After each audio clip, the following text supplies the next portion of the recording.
Good morning, children. Welcome to new session. Today I am going to teach you second chapter of science named Reproduction in Plants. इसके पहले कि मैं आपको reproduction के बारे में बताऊं, मैं कुछ आपको बातें पहले बता देना चाहती हूँ। पिछले क्लास में आपने पढ़ा था difference between living and non-living things. There were many differences between living and non-living. The first was living thing eat food, non-living cannot. Living thing can respirate, living thing can excrete, living thing can reproduce, but non-living thing cannot. So one heading is reproduction. First of all, we should know what is reproduction. Children, reproduction is the process by which plant or animal produce of their own kind to maintain the continuity of their species. अपनी जाति को बनाए रखने के लिए plant या animal में reproduction process होता है जिससे कि उनकी जाति बनी रहे और ये फिनिश ना हो. Our earth is only planet which supports life. अर्थ ही एक ऐसा प्लैनेट है जो लाइफ को सपोर्ट करता है. Reproduction becomes so. In this way, we can say that reproduction becomes an important process for the continuity of life on the earth. इस तरह से हम कह सकते हैं कि रिप्रोडक्शन एक बहुत ही इम्पॉर्टेंट प्रोसेस है एनिमल के लिए भी और प्लांट के लिए भी, कि इसके बिना हम उनकी स्पीसीज़ कंटिन्यू नहीं रह सकती. Reproduction in plant is important for animals and human being also. Plant reproduce either through seeds और other parts like leaves, roots and stem. अब जब आपको ये पता चल गया कि रिप्रोडक्शन क्या है, तो अब आप ये जानेंगे कि रिप्रोडक्शन होता कैसे है. प्लांट्स में रिप्रोडक्शन मोस्टली सीड्स से होता है. उसके अलावा प्लांट्स के कुछ बॉडी पार्ट से भी रिप्रोडक्शन होता है जो हम अभी आपको आगे बताएंगे. पहला देखिए, रिप्रोडक्शन फ्रॉम सीड्स. बीजों से कैसे रिप्रोडक्शन होता है. रिप्रोडक्शन बीजों से कैसे होता है. New plants mostly arise from seeds. हम देखते हैं कि जितने भी न्यू प्लांट्स निकलते हैं मोस्टली वो सीड्स से ही निकलते हैं. A seed grow into a baby plant when it is sown in the right type of soil and receive sufficient amount of water, air and warmth. This baby plant is called seedling. हम देखते हैं कि जब seed को सही मात्रा में पानी और सफिशिएंट अमाउंट में पानी मिल जाता है, अच्छी सही सॉइल मिल जाती है, मैन्योर मिल जाता है, तो बहुत जल्दी सीड से बेबी प्लांट निकलने लगते हैं. This process by which a seed develop into seedling is called germination. ऐसा प्रोसेस जिसमें सीडलिंग में डेवलप हो जाता है वो जर्मिनेशन कहलाता है. The plant produce a lots of seeds. However, not all the seeds germinate. Some are destroyed by rain and wind. Some are eaten by insects and birds, while some do not get the right condition to grow. Plants में बहुत सारे seeds होते हैं बच्चों, लेकिन हर seed से plant नहीं बन पाता. क्यों? क्योंकि कुछ सीड्स डिस्ट्रॉय हो जाते हैं, कुछ रेन से, विंड से इधर उधर हो जाते हैं, कुछ इंसेक्ट्स खा लेते हैं, कुछ बर्ड्स खा लेते हैं, और कुछ सही कंडीशन न मिलने की वजह से ग्रो नहीं हो पाते. सबसे पहले हम आपको बताएंगे कि सीड्स का क्या स्ट्रक्चर है, कैसे सीड से बेबी प्लांट एराइज होता है. Just see, here is the diagram of seed. Seed के सबसे ऊपर की परत कहलाती है सीड कोट. जब हम सीड कोट को हटाते हैं तो हम देखते हैं कि सीड दो पार्टों में डिवाइड हो जाता है। दोनों पार्ट्स को अलग अलग कॉटिलिडन्स कहते हैं। उसके अंदर एक स्ट्रक्चर हम देखते हैं जो बेबी प्लांट का होता है। Now germination. जर्मिनेशन क्या है? Germination is defined as the process by which a seed start to grow. जब सीड ग्रो करने के लिए होने लगता है तो उसके अंदर से एक वाइट कलर का थ्रेड के जैसा स्ट्रक्चर निकलता है जो आगे बेबी प्लांट बन जाता है। It is not a single step process. Germination एक सिंगल स्टेप प्रोसेस नहीं है। ये डायग्राम में देखकर आप समझ सकते हैं कि जर्मिनेशन एक सिंगल प्रोसेस नहीं है। 1 2 3 4 5 they goes under 5 stages. Then baby plant arise from the soil, comes up. What steps are here? First of all, we will know the steps. A seed is sown in the soil and is watered daily. It remains moist to that of seed coat, can be broken easily. It gets air from the atmosphere and warmth from the sun. सबसे पहले seed को मिट्टी में बोया जाता है, उसे पानी दिया जाता है और जिससे वो गीला होकर मॉइस्ट होकर उसके ऊपर का सीड कोट फटने लगता है। It gets air from the atmosphere and warmth from the sun. इसे हवा एटमॉस्फियर से मिलती है और गर्मी सन से मिलने लगती है। नेक्स्ट स्टेप में क्या होता है? The seed swells and breaks the seeds coat, giving rise to a seedling. It obtain its food firstly from the cotyledons and then from the soil. Second step में सीड फूल जाता है और उसके ऊपर की कवरिंग ब्रेक हो जाती है तो दो कॉटिलिडन्स सामने आ जाते हैं. The seedling develops tiny roots and a shoot which emerges from the other end. इसके एक एंड से एक छोटी टाइनी रूट निकलने लगती है और एक शूट निकलने लगती है. The seedling now develop leaves and branches and finally grows into plant. Root नीचे की ओर जाती है और शूट ऊपर की ओर जाती है और उसमें लीव्स ब्रांचेस डेवलप होने लगते हैं. Some seeds grow very close to each other and to the parent plant. Such seeds compete with each other for the available water and nutrients. As a result, only a few of them survive while the rest starve and die.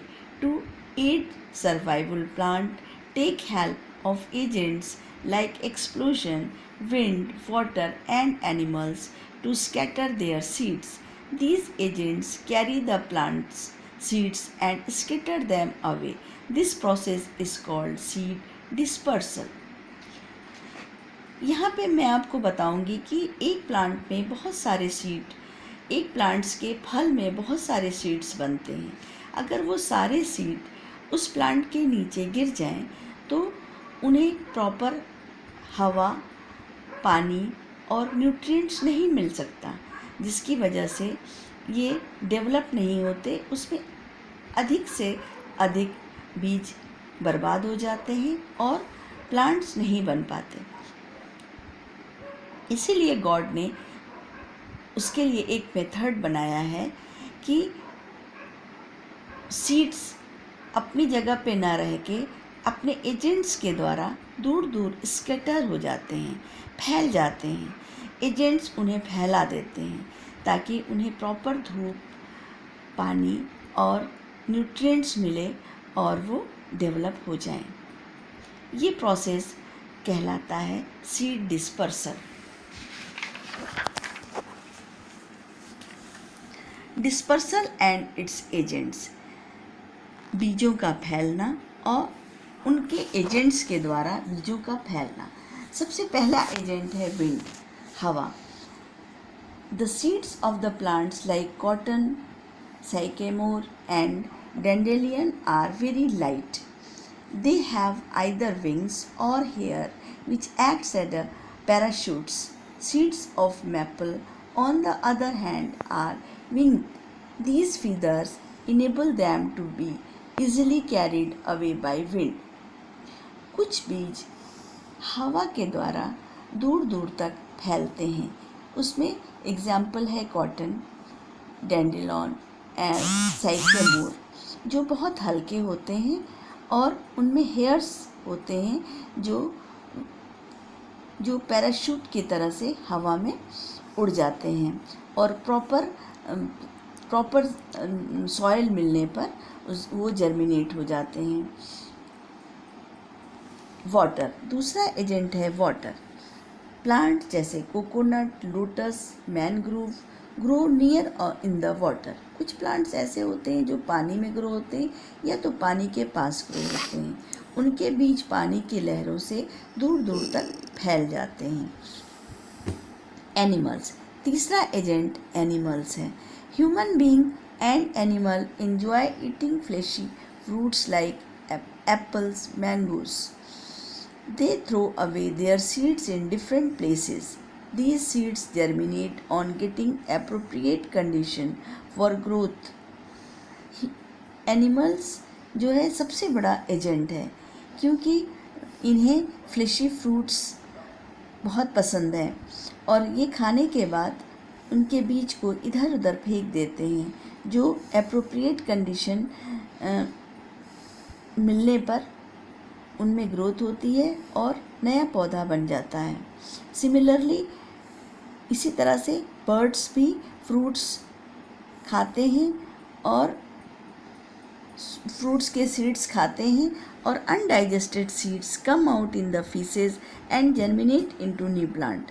इनके faeces के द्वारा जो undigested seed होते हैं वो नीचे गिर जाते हैं और प्रॉपर एप्रोप्रिएट कंडीशन में वो न्यू प्लांट में डेवलप हो जाते हैं।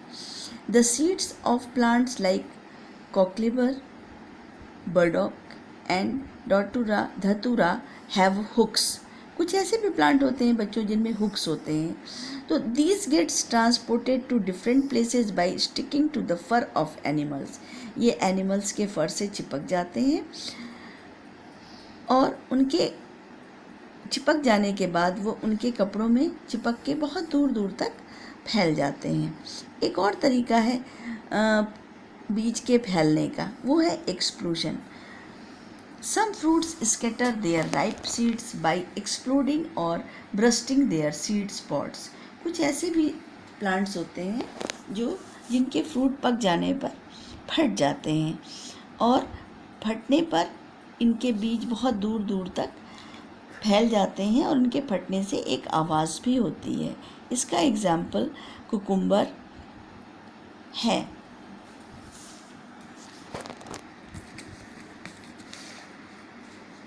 प्लांट्स में रिप्रोडक्शन का तरीका और भी है। प्लांट्स के कुछ पर्टिकुलर पार्ट से भी रिप्रोडक्शन होता है। Plants can also grow from other parts like stem, root and leaves beside seed. Seed के अतिरिक्त प्लांट्स अपने अलग अलग पार्ट के द्वारा भी रिप्रोड्यूस करते हैं, जैसे rose grow from stem cutting, sweet potato and dahlia grow from roots, and begonia and bryophyllum grow from leaves. A common example of plant that grow from stem is potato. It is an underground stem that stores food and has buds called eyes from where new plants can arise. जैसा कि हम जानते हैं कि potato onion plant का stem part है, इसको बोने से भी नया प्लांट निकल आता है। Crop and agriculture. अब मैं आपको बताऊंगी कि क्रॉप किसे कहते हैं और एग्रीकल्चर क्या है। Plants provide food, oxygen, medicine and timber to us. We grow plants on a large scale so that we can get enough product to fulfil our needs. Plants हमें फूड, ऑक्सीजन और medicine, timber provide करते हैं, इसलिए हमें बड़ी मात्रा में इनकी ज़रूरत होती है। इसलिए हम इन्हें लार्ज स्केल पर उगाते हैं और अपनी ज़रूरतों को पूरा करते हैं। This practice of growing plants on a large scale for obtaining food product is called agriculture. जब हम उसे लार्ज स्केल पे ग्रो करते हैं और उसे ऑब्टेन करते हैं तो ये प्रोसेस कहलाता है agriculture. You must have seen that plants of the same kind are grown in the field. हम देखते हैं कि एक ही तरह का प्लांट एक बड़े खेत में बोया जाता है। In a particular field you will see only wheat plant or only rice plant. You will never find a field in which all the plants are plants of different kinds. बड़े बड़े खेतों में एक ही तरह के बीज बो दिए जाते हैं, जैसे गेहूं के प्लांट्स, राइस के plant. These plants are known as crop. इस तरह के प्लांट्स को क्रॉप कहा जाता है। The particular area in which a crop is growing is called farm and the person who works on a farm is called a farmer.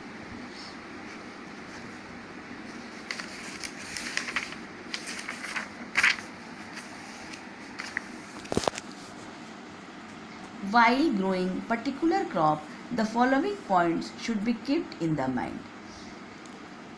Crop उगाते समय किसानों को कुछ बातों का बहुत ध्यान रखना पड़ता है। जैसे पहला है, seeds should be sown in the right type of soil to ensure maximum production of crops. अधिक से अधिक फसल उगाने के लिए सही तरह की सॉइल में बीज को बोना चाहिए। Good quality seeds should be use to obtain good and healthy crops.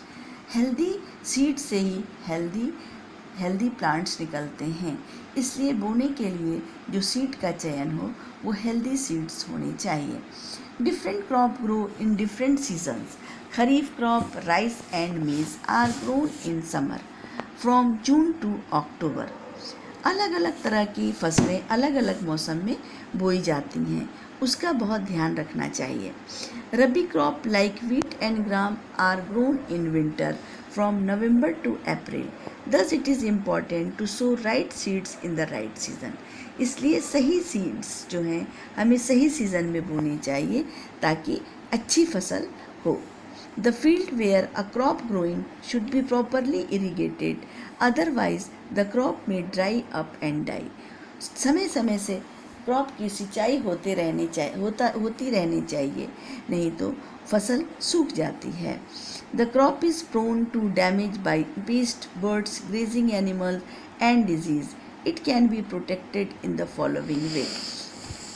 Crop को बर्बाद करने के लिए पेस्ट, बर्ड्स, ग्रेजिंग एनिमल्स जिम्मेदार होते हैं, जो कि तरह तरह की बीमारियां उसमें पैदा करते हैं। तो proper fencing should be done around the farm. सबसे पहले तो हमें प्रॉपर फेंसिंग बना देना चाहिए फसल के चारों ओर, खेत के चारों ओर। Chemical called insecticides and pesticides should be spread avoid pest. और समय समय पे हमें इंसेक्टिसाइड्स और पेस्टिसाइड्स का छिड़काव करते रहना चाहिए ताकि कीड़े मकोड़े से क्रॉप की सुरक्षा हो सके। Scarecrows should be use to scare away birds and grazing animal. कुछ आकृतियाँ बनाकर, इंसानी आकृतियाँ बनाकर लगा देना चाहिए जिससे पक्षी डरकर फसल के पास ना आए। The harvested crop should be stored properly in sealed containers. जब ये तैयार हो जाए, क्रॉप जब तैयार हो जाए, उसकी कटिंग के बाद उसको अच्छी तरह से स्टोर करना चाहिए और उसे कंटेनर में सील कर देना चाहिए। बच्चों, यहाँ तो आपका लेसन फिनिश हुआ। मुझे आशा है कि आप लोगों को ये समझ में आ गया होगा। ये जब आप लोग अपने से रीडिंग लगाएंगे तो ये आप लोगों को अपने आप समझ में आता जाएगा। इसका PDF आप लोगों को भेज दिया गया है। इसके अलावा 2020 को मैं आपको ये सब फिल इन द ब्लैंक्स और इसका PDF भेजूंगी, जिसे देखकर आप अपनी अपनी बुक में भर लीजिएगा। उसके अलावा आपको PDF भेजा गया है जिसमें hard words, defines short question answer लिख के भेजे गए हैं। आप लोग अपनी अपनी फेयर कॉपी में अब काम करना स्टार्ट कर दीजिए। जिस तरह से पीडीएफ में भेजा गया है और जैसे आप पहले काम करते थे कि कॉपी में सबसे पहले हार्ड वर्ड करते थे, उसके बाद डिफ़ाइन करते थे, उसके बाद वन वर्ड करते थे, फिर शॉर्ट क्वेश्चन करते थे और लॉन्ग क्वेश्चन करते थे। ये सब आपको सॉल्व आंसर शीट में भेजा जा चुका है। आप लोग अब उसे देखकर अपनी फेयर कॉपी में उतार कर कॉपी में काम कंप्लीट कीजिए। ओके चिल्ड्रन, फिर आज का चैप्टर तो यहीं तक। अगले चैप्टर तक के लिए गुड बाय।